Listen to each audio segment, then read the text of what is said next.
Charlotte never knew if she was alone. Living in a city never allows you that certainty. There is a comfort and a concern to knowing people are usually within shouting distance of you. The walls and fences and buildings that make up a metropolis create curtains, shrouding the presence of another, or, more likely, nothing at all. She didn't even know if anyone was next to her as she plodded down the street. Her nose had a gentle, endless leak that cried for her attention. Her forehead pinched like someone was pulling it to see how far it would stretch. Her joints flared with a dense pain. It wasn't the first time she went to work sick, although she never seemed to get much better at managing it. Her concoction of medicines had begun to fade in the last hour of her shift. She hurried out before any of her coworkers noticed, like Cinderella when the clock struck midnight, if Cinderella was turning back into a swamp monster in glass slippers. Just have to power through. She put the wrong key in the door. She had drifted through the day, so it seemed fitting that it end with a subconscious key clank against the lock of the building. The tension of a mistaken key attempting to make itself home within a foreign structure was enough to jolt her out of her daze. After selecting the correct one, she glided up the flight of stairs and through the warped door frame of her apartment. A happy dog jumping on you can make the whole day melt away. Bean, however, remained on the armchair, offering only a glance as if to say, "Oh, is that you?" When Charlotte removed the treats from her pack, the Pomeranian hopped down with the spirit of picking up an old friend from the airport. Charlotte eyed the vacated chair with the cursed knowledge that if she sat down now, she wouldn't get up until morning. Her legs had the constant tinge of a low burning flame, but thankfully at this point they worked on their own. Just have to power through. She wasn't familiar with the treats she had bought except they had salmon, something Bean loved and Charlotte couldn't afford for herself. A treat to hold her still, backpack tossed aside, banana to eat on the walk, and maybe a little bit for Bean. Leash on, walk. Just have to power through. Charlotte took the usual route for walking Bean, just long enough to get her to go and short enough that she wasn't out long. When they got back in, Charlotte couldn't remember if Bean had pooped. She remembered getting a bag to pick it up, although that could have been a memory of another walk. Charlotte asked, "You all good for the night, Garbanzo?" Bean was already laying on her back, expecting belly rubs. I like that plan. The two of them lay down on the floor together. Bean, lock the door, I don't want to get up. Bean did not comply. Guess I'll do it. Just have to power. The apartment lay dim. Streetlights shone through the window to illuminate what they could. Some time had passed. Charlotte was spread out in her quaint, if not overpriced, apartment. Her movements were thankfully automatic as her body picked up the slack, gliding her through the routine. Teeth brushed, clothes changed, dishes cleaned, bed never made to begin with. Her illness had been pushed into the periphery all day and now soaked her body in discomfort. Her mind slipped away into ease, no longer able to fight. Breaths became heavy. Her teeth chattered from a chill that wasn't there, while her skin argued that it was far too warm for this many sheets. She couldn't remember what medicines were in her bathroom, but they were miles away on the other side of the apartment. Laying here could do the job. Charlotte's mind attempted to sort out the day, what lay ahead, how she felt now, but the warmth she felt melted all of her thoughts into a cauldron of bad poetry. My joints ache, not from being worn down, but from never fitting in the first place. My body is not repairing itself, but destroying each part and replacing it. If time fixes all problems, I wish I could hibernate.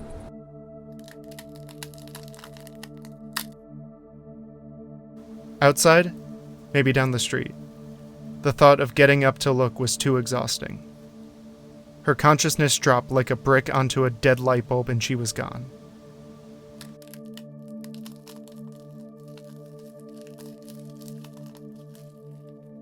Bean's blanket. It had some inlining to help retain heat and could also be quite noisy. The warmth in her face slowed her ascent and she peered over her bed. Bean had put herself into her crate some time ago, but was not rustling the blanket. Her dog remained frozen, head pointed towards the window. Hey, Garbanzo, what are you looking at? Even if Bean could understand her, she doubted the dog would stop staring. Charlotte swung her feet onto the floor and built her body up from there. Steadying Bean closer, she could see her ears were perked ever so slightly, and her hackles remained relaxed. Not alarmed, just focused. Bean was usually quick to bark at other dogs or people who walked too fast. However, every now and then, Bean would freeze with this same calmness. It was usually in front of a bush or a sewer drain, if only for a moment. Charlotte trekked her way over to the window to see a lifeless street. No cars out. Even the drunks had finally stumbled home. The trash had not been picked up yet. The bags left undisturbed, surrounded by dried leaves. Perhaps another skunk had gotten into her garbage, pulling off the world's least successful heist. She remained at the windowsill, waiting to see if the noise came back, but nothing. She propelled herself back into bed. It's probably nothing. Please be nothing.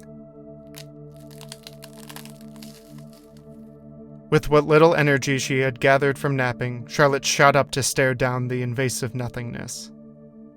In the short trip to her window, a new sound had entered the conversation.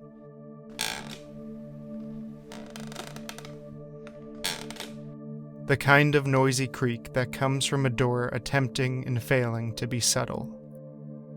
Most likely, one of the 4 other tenants in the small building. The self-conscious creak moved up the old stairs. The guy on the top floor could be out late sometimes, although he was usually boisterous on his way up. Charlotte hoped these considerate steps were an attempt not to wake the entire building for once. She stood in the dark for a moment before the creaking stopped, and she reached longingly for her bed. Except the creaking had stopped. It had not moved past her floor. There was only 1 unit per floor, and so Charlotte tiptoed with as much delicacy as she could manage, without falling into the same trappings as the visitor noise. A pellet of light shot through the door's peephole. She eased her way closer, as a foreign object eclipsed the small light from the other side. Once more, she listened. Quiet. 2 bodies, each hoping the other wasn't there. Then, an uninvited jingle. The doorknob revolved at a gentle pace before stopping. A pause. Then another slow revolution. A pause. Then, under her breath, I never locked the door.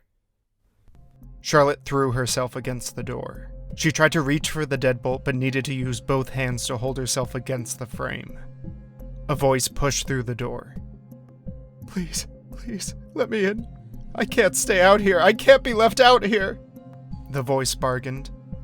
She remained still, held in place by indecision. The voice said, I know you can hear me. I know you're scared, but I am so far past fear. I can feel my whole body shaking with panic. I cannot cope. I can only move with it. I'm sorry for trying to enter your home, but all I can do is try to save myself. Charlotte looked through the keyhole, only seeing the hunched shadow of a back. Charlotte moved towards the lock until her hospitality evaporated and left her only with fear. But sometimes, fear does have a point. Her phone was still on her nightstand, and she didn't want to risk leaving the door to grab it. She positioned her legs to spring towards the door should anything push against it. She considered going for the lock again, only to have the door futilely jerk into her. Her body was still shivering and sweating and aching, but all of that had to be secondary. And for a moment, nothing happened. No crafted sounds came from the door. She held her breath to see if she could hear his.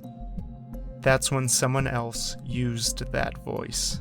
It formed the words, "Who would be the first person to find you?" Even though it was still only on the other side of the door, it felt so much closer now. She said nothing, but continued to hold her breath, hoping that she could not be heard. Perhaps it could forget that she was there. For a bit, she almost forgot what she was doing, as if her only purpose had ever been to hold that door. You don't even have to open the door. Please unspool your muscles and let go. I can do the rest. I'd rather not trouble you." She pushed down a yelp attempting to bubble up, despite it being quite clear that the voice knew she was still there. "It's not a conversation if you don't talk to me," the voice offered. Arguments tumbled through her head, logic to negotiate, lies to threaten with, but what ended up slipping out was, "Could you please leave?" She had hoped it would come out more stern, more assertive. It was weak. It was defective. It was all that she had left.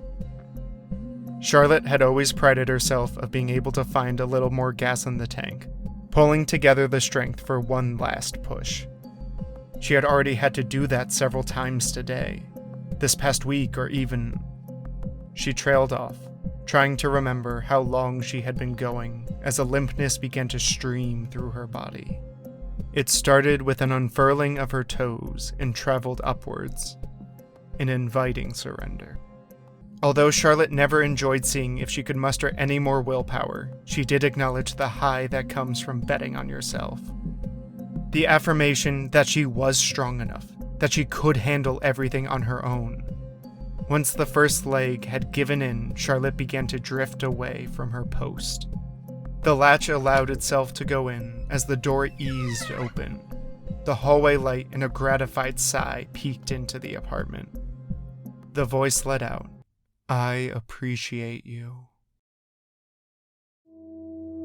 Just have to power through."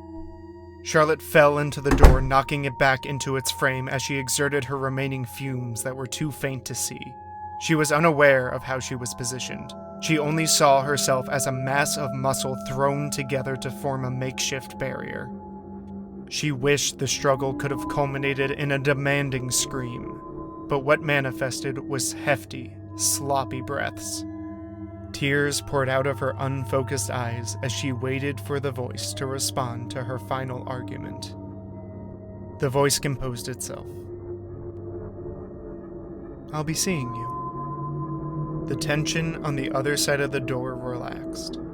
She spit out the slightest cry before reaffirming her footing. A distant noise eked into the room.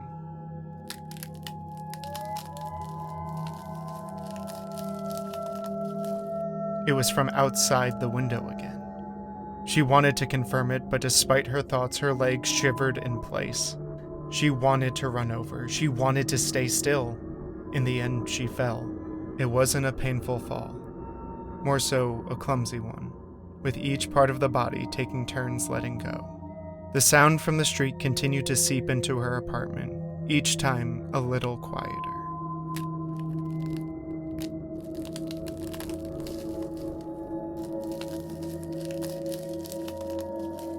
She wasn't sure if the last few were outside or only echoing in her head. Charlotte would have fallen asleep right there if her heart wasn't dramatically pumping blood into limbs that refused to use it. A memory struck her.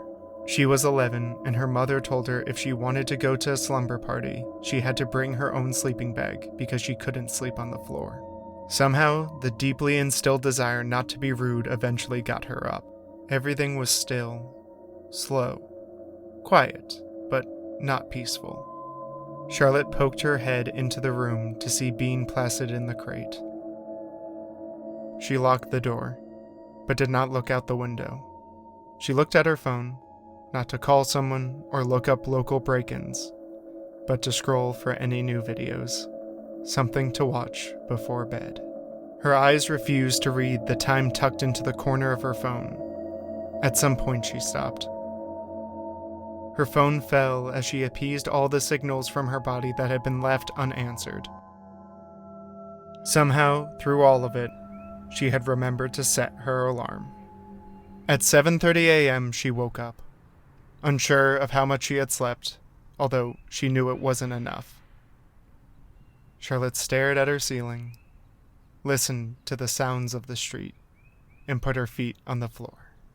Just have to power through.